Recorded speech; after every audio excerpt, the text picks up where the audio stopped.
Eh bien voilà, vous allez pouvoir profiter peut-être des vacances de Pâques ou du confinement pour travailler sur cette deuxième vidéo que je vous envoie et qui est donc la continuité de celle que je vous ai envoyée il y a quelques instants et j'espère avoir pu la mettre sur la plateforme It's Learning.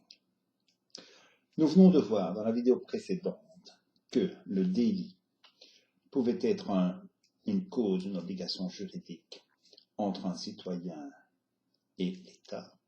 Nous allons voir maintenant le quasi-délit. Alors, le quasi-délit, c'est quoi? Quand vous entendez quasi-délit, vous pensez à une chose: involontaire et accident. Et donc, si c'est involontaire et que c'est entre deux personnes, et que je ne peux dès lors pas vous reprocher au niveau pénal ce comportement-là, nous sommes donc dans le droit civil. Droit civil, c'est tous les conflits entre les citoyens pour des comportements qui ne relèvent pas du code pénal. Exemple, vous mettez une clôture entre deux jardins, mais vous ne la mettez pas au bon endroit. Vous empiétez de 30 cm sur le terrain du voisin. Ce n'est pas un comportement puni par le code pénal, mais vous ne pouvez quand même pas prendre 30 cm du terrain du voisin. Il va pouvoir avoir une action contre vous, mais c'est une action civile. Et donc, ça sera un juge civil qui tranchera le litige. Alors, l'accident. L'accident, c'est un acte involontaire. C'est ce que les enfants disent souvent quand ils sont à l'école maternelle, à l'école primaire ou même encore après. Je ne l'ai pas fait exprès, madame. J'ai trébuché, je ne l'ai pas fait exprès. Mais ce n'est pas parce que vous n'avez pas fait quelque chose par accident, pas exprès, que votre responsabilité en est tout à fait dégagée. C'est quand je passe dans la classe, je trébuche parce que j'ai mis des mauvaises chaussures, que je tombe sur le banc et que je casse votre ordinateur portable. Il n'est pas question que je vous dise parce que je ne l'ai pas fait exprès, c'est bon ainsi. Non, vous allez me dire, écoutez monsieur, vous avez cassé mon ordinateur, je demande à ce que vous le répariez. Alors, la loi par rapport à l'accident, c'est l'article 1382 et suivant, donc jusque 1386 y compris, du Code civil.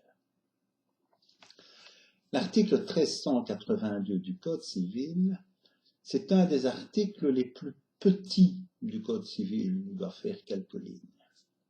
C'est cependant sur cet article-là qu'on a le plus écrit. Parce qu'il est clair que des accidents involontaires, et il en arrive tous les jours, avec des conséquences qui peuvent être parfois assez bénignes, parfois assez dramatiques.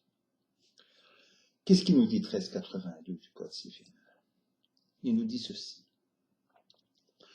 Tout fait de l'homme, on verra après ce qu'il faut entendre par le mot homme, qui cause préjudice à autrui, faut donc un acte réalisé par une certaine catégorie de personnes et qui entraîne un dommage.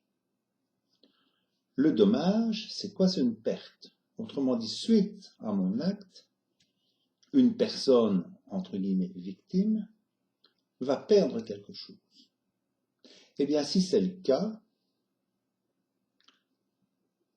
je vais être obligé de réparer. Tout fait de l'homme qui cause préjudice à autrui oblige. Quand je dis oblige, vous entendez bien que c'est le lien d'une obligation. Celui par qui le dommage est survenu à réparer. Pour faire plus simple, c'est qui casse paye. Alors, il y a donc trois éléments qui sont excessivement importants. Un, le fait de l'homme, c'est-à-dire une faute, une erreur. Je peux vous reprocher quelque chose. Et on va dire en droit que la faute la plus légère suffit.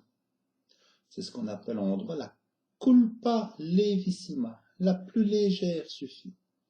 Dès que je peux vous reprocher quelque chose que vous avez fait, soit c'est un acte que vous avez posé, vous trébuchez, soit c'est un acte par abstinence. Il neige, vous devez déneiger votre trottoir, vous ne le faites pas, une petite vieille tombe et se casse le col du fémur. Vous n'avez pas posé un acte positif, vous n'avez pas trébuché sur la petite vieille, vous avez posé un acte par abstention. Vous n'avez pas fait quelque chose que vous deviez faire. Eh bien, ça suffit pour engager votre responsabilité. Donc, un acte positif ou par abstention, un dommage. Je vous ai dit, un dommage, c'est une perte, même la plus légère, qu'elle soit matérielle, comme on a vu dans la vidéo précédente, ou morale. Ça peut être un dommage moral, psychologique. Et un lien causal entre les deux, c'est-à-dire que le dommage qui survient est la conséquence directe de ma faute.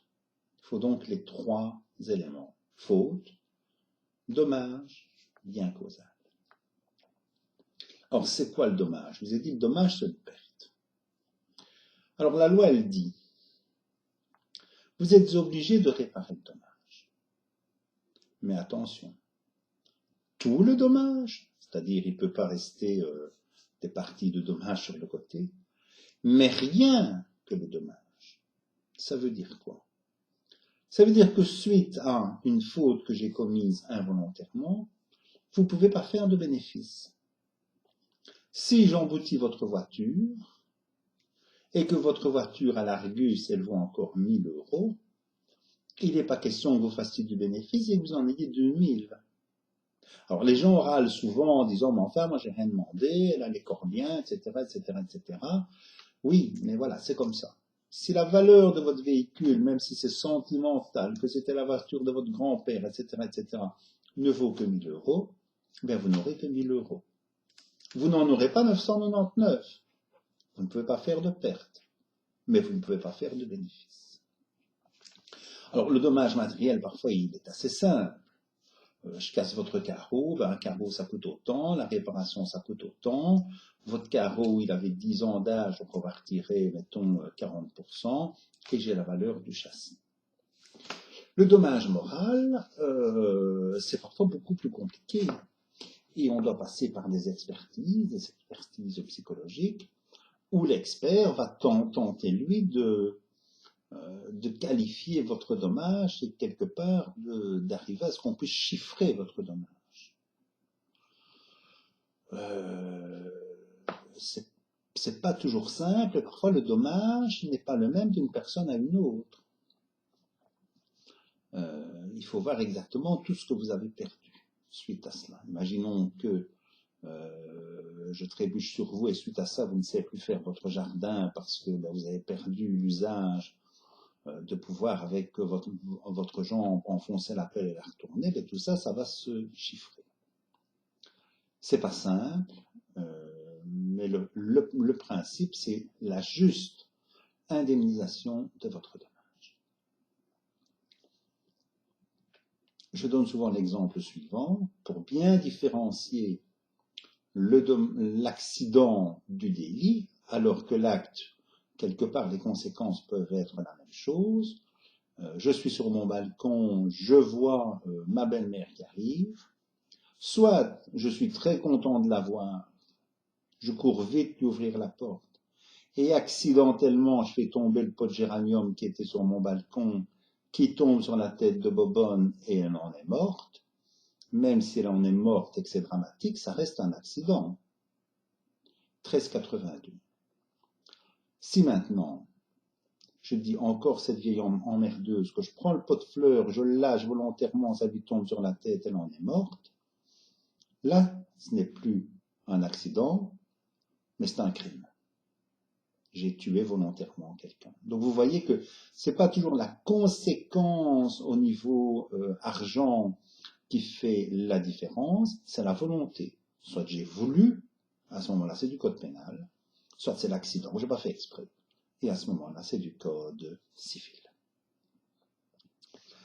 Alors, il est important de savoir aussi via 1382 suivant, qui est responsable des actes de qui?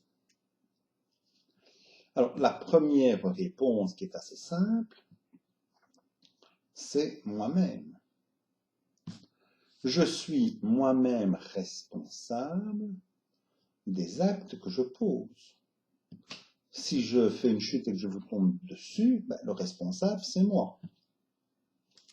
Alors, vous vous souvenez quand on a vu au début du cours les incapacités, c'est-à-dire quelles étaient les personnes qui étaient reconnues incapables de contracter, il y avait par exemple ce qu'on appelle les irresponsables.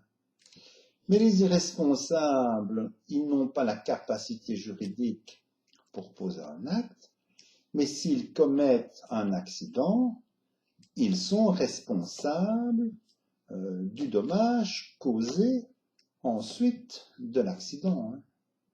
Les irresponsables, comme je vous ai dit, les incapables, ne sont pas exemptés de devoir réparer le dommage qu'ils causent.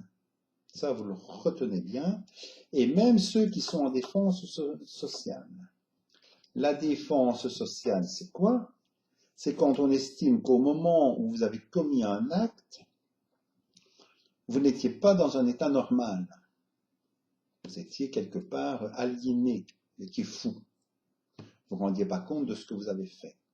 Mais ce n'est pas pour ça que le dommage causé ensuite de votre acte, pour lequel vous n'êtes pas responsable pénalement, ne doit pas être payé par l'auteur de l'acte.